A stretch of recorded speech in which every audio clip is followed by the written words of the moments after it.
11:30 de la mañana, seguimos fieles a nuestra cita, arranca Ponte Nación y seguimos aquí en Negocios Televisión, una jornada intensa y trepidante por lo que va a pasar y por lo que está pasando. Para empezar, que ha arrancado un G20 a medio gas.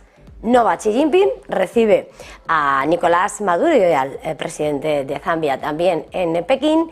Y también Pedro Sánchez, que se queda sin G20 pese a ser el presidente de turno de la Unión Europea por ese positivo en coronavirus, que hace que en nombre de España, en nombre de la presidencia española, vaya Nadia Calviño a esa cita con las gigantes, con el grupo del G20, y en el que Janet Yellen, la secretaria de Estado norteamericana, haya dicho que poco se puede esperar para conseguir un comunicado final por las diferencias que hay en torno a la guerra de Ucrania. Con permiso de esa gran cita que ya veremos después de este fin de semana, lo que da de sí el verdadero protagonista de los mercados pasa por un nombre propio, lo llevan escuchando decir, y es Apple, porque el gigante de la manzana viene del desplome, del varapalo, de ver volatilizarse 200.000 millones de dólares en 2 días. El miércoles el susto llegaba, anuncio, China restringía el uso de los iPhone a sus miembros del gobierno, se descalabraba un 3,5% y al día siguiente, solo con la idea de que iba a extender esas restricciones a el personal de las agencias del Estado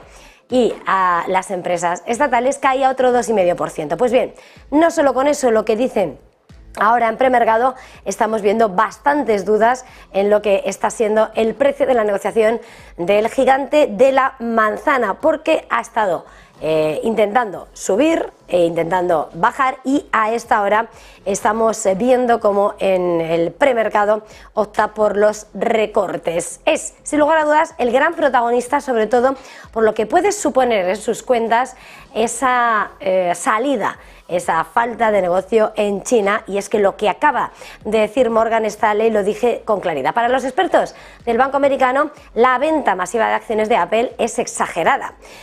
Dicen que las restricciones de China al iPhone solo van a afectar a un 4% de los ingresos de Apple, que son 16.000 millones de dólares, pero veremos a ver en lo que consideran los mercados si es exagerado o no, o si todavía le queda un fuerte varapalo para el gigante. Lo que sí tienen claro los inversores es que las dudas se van a extender en el mercado, y lo hemos visto precisamente en lo que son los tecnológicos. El Nasdaq Composite, 4 jornadas consecutivas de caídas, con esos fuertes retrocesos en, por supuesto, Apple y en esos semiconductores que están en el punto de mira. Y aquí, en la vieja Europa, precisamente los semiconductores siguen gozando precisamente de esa gripe que ha saltado al sector y que hace que esta mañana, entre ese comportamiento de lo que estamos viendo, es ASML Holding cayendo un 1,38%, o también, como veíamos,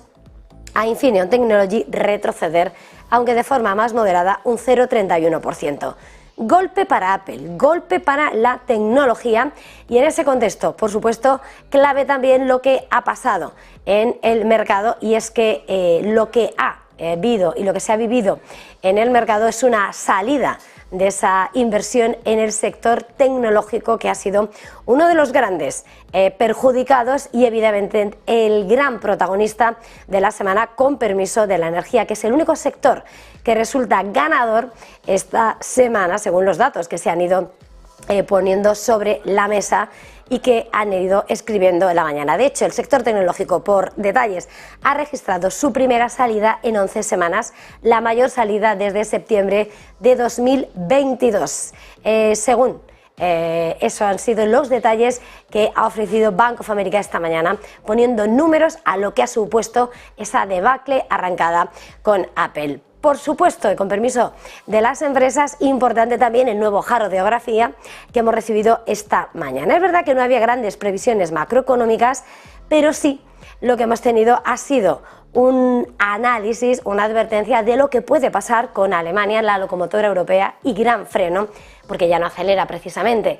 Y el Instituto de Investigación Económica DIW ha rebajado su previsión de crecimiento para Alemania, y lo ha hecho en 2 décimas. Prevé una contracción del 0,4% para este año, y por supuesto los grandes lastres vienen de ese mercado de exportaciones que no consigue despertar, y por esa vacilante demanda de China, que están resultado claves y que sin lugar a dudas pesan sobre las perspectivas de la economía alemana.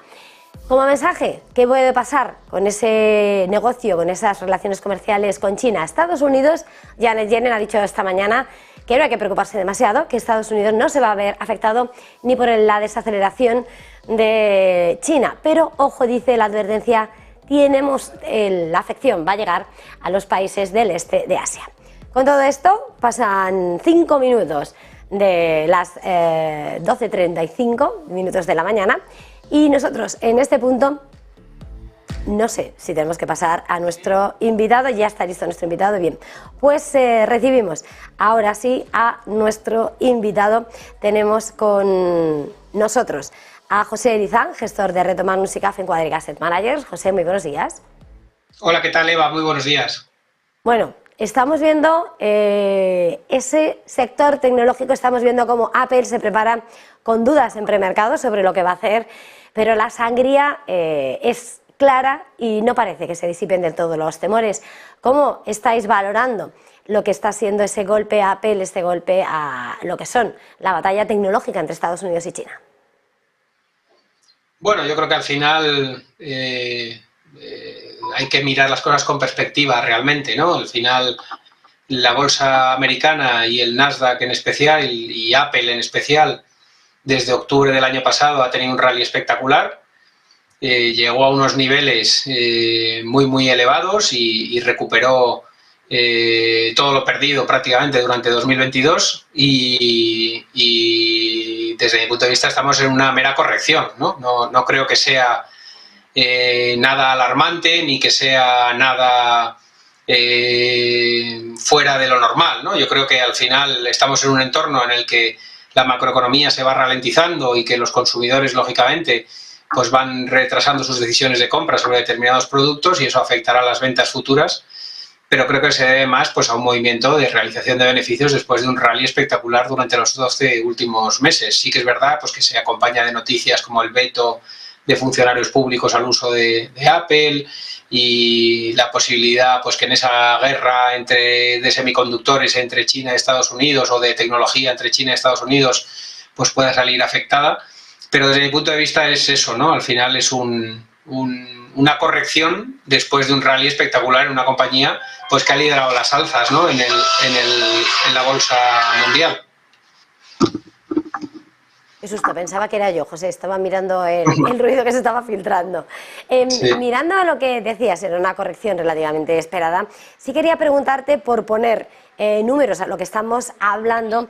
Decía, hace unos momentos lo estábamos señalando por parte de Morgan Stanley, que considera esa venta masiva exagerada y que las restricciones de ese uso del iPhone solo afectará un 4% de los ingresos de Apple, que mirando las cuentas y haciendo números, hemos visto que son 16.000 millones de dólares, con lo que supone realmente el negocio en China. Que realmente estas cifras, la salida de China, por ejemplo, real, en China, en Apple, ¿qué supondría? Bueno, pues al final es muy difícil de calibrar, ¿no? Porque al final también fabrica un montón de sus componentes allí y luego ensambla en otros sitios, ¿no? Entonces, si hubiera un veto total, pues podría ser un impacto fuerte, ¿no? Porque al final tendría que cambiar su modelo productivo, tendría que cambiar sus zonas de fabricación y eso llevaría costes y tiempo, ¿no? Entonces, pues bueno, yo creo que todo lo que sea, lógicamente, restricciones a la fabricación y restricciones a la venta de sus productos en uno de los países que representa 1.200 millones de personas, pues no son buenas noticias, ¿no? Lógicamente. Pero bueno, de momento no parece que sea un veto total, ni que sea un veto absoluto ni a la producción ni a la venta de sus productos en el país, ni a los consumidores. Entonces, bueno, pues es muy difícil de calibrar. Desde luego, si hay un cierre total, tanto de la fabricación de productos como de la venta de productos en China, pues sería un impacto muy relevante, porque al final China en la población mundial pues es muy relevante, ¿no? Igual que si sucediera en India por el peso de número de población. Pero bueno, yo creo que, como digo, me parece más una excusa para hacer una toma de beneficios en un valor que ha subido mucho y que ha liderado las alzas de la bolsa americana y del Nasdaq en un entorno en el que hay ralentización económica a nivel global y perspectivas de que el consumo se modere, ¿no? Y yo creo que bueno, pues ha servido de excusa para acelerar las caídas o ser un catalizador, pero creo que no debería ir mucho más allá, y desde mi punto de vista una corrección tan severa en la zona de los 160 debería ser más una compra que una venta. Pues con ese número fijado eso, lo vamos a apuntar, apuntando a ese análisis y a ese consejo. Mirando a otros asuntos, luego si te parece te voy a preguntar por estrategia, pero ya estamos en la antesala de lo que va a ser los grandes catalizadores, eso sí, para todo el mercado con los bancos centrales. La semana que viene llega Christine Lagarde, el Banco Central Europeo. Hemos visto, bueno, cómo hoy Alemania confirmaba sus cifras de inflación, esa subyacente, en el 5,5%, y tras haber visto además ese dato de PIB en la eurozona que nos muestra congelados, con esa amalgama de datos que al final dice que es el dato lo que va a vigilar esa inflación que sigue disparada, ¿qué esperas y cómo ves a la economía europea? Bueno, yo lo que espero es que nos caiga la inflación subyacente por una caída del sector servicios y que el consumo vaya moderándose y que eso vaya presionando a la baja la inflación subyacente, pero un repunte en la inflación general, ¿no? Entonces el Banco Central pues va a tener la excusa perfecta para seguir con su discurso hawkish, ¿no? Porque al final, con el rally que está viendo en commodities, sobre todo en energía, con un crudo tocando los $90 barril ya en alguna de sus referencias, pues me parece a mí que lo que vamos a tener es un repunte importante de la inflación general y una caída de la inflación subyacente, ¿no? Y habrá que ver cómo interpreta eso el Banco Central y cómo lo hace. Nosotros siempre hemos mantenido el mismo discurso durante los últimos meses. Tú nos has oído, Eva, hemos dicho que primero lo negaron, luego llegaron tarde, luego empezaron a actuar, perdieron mucha credibilidad por ese error de interpretación y no ver venir la ola de inflación, y ahora para ganarse la credibilidad se van a pasar de frenada, y ese es el escenario que nosotros mantenemos, y que van a tener los tipos altos más tiempo de lo que el mercado considera. Y también nosotros pensamos que las correcciones fuertes probablemente en el mercado vengan cuando claudiquen los bancos centrales, ¿no? Cuando ya muestren síntomas de verdad de cambio de sesgo de política monetaria o se produzca el verdadero pivot point. Probablemente ahí es cuando vengan las fuertes correcciones bursátiles, ¿no? Cuando de verdad los bancos centrales ya den por iniciado el proceso de bajada de tipos o el proceso de cambio de sesgo de su política monetaria de hawkish a dovish, ¿no?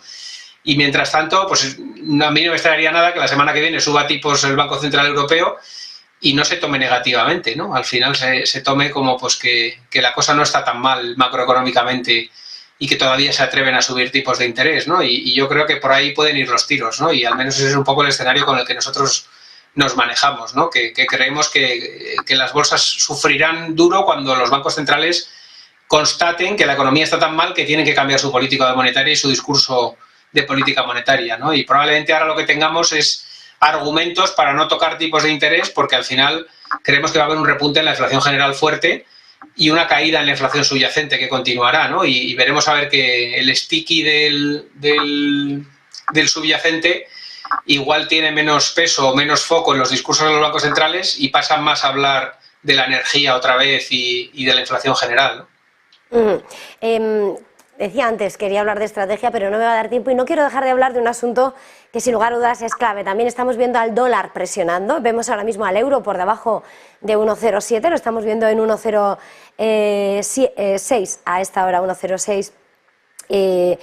Se me está yendo la pantalla para fastidiarme, 1,0698 en tiempo real, en una jornada en la que además vemos como la libra frente al dólar sigue cayendo, la tenemos en 1,2471. Esta mañana el yuan, el gobierno chino actuaba sobre el renminbi, y quería preguntarte cómo estás viendo ese movimiento, esa fortaleza del dólar y los efectos que va a tener y hasta cuándo. Bueno, yo creo que lo que está viendo realmente es una debilidad del euro, ¿no? El euro estaba muy fuerte mientras el sector servicios aguantaba y mientras los PMIs del sector servicios aguantaban. Se constataba cierta fortaleza del euro contra todos los pares de divisas, salvo contra el peso mexicano, franco suizo y real brasileño. En general el euro estaba muy fuerte contra todas las demás divisas, y desde que ha empezado a pinchar el sector servicios es cuando el euro se ha debilitado, ¿no? Y es cuando el dólar pues se ha ido de la zona de 1,13 a la zona de 1,07, ¿no?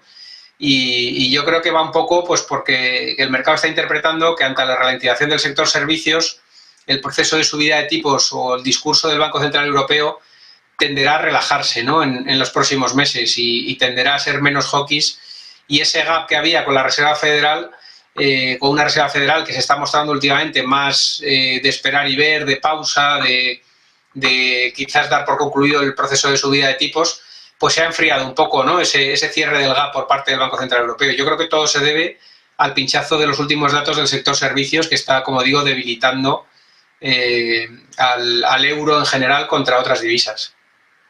Pues José Lizán, gestor de Retomar Nusicaf en Quadriga Asset Managers, ha sido un verdadero placer, y más en viernes.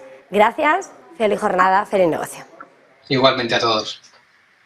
Y nosotros una pausa para publicidad y enseguida volvemos.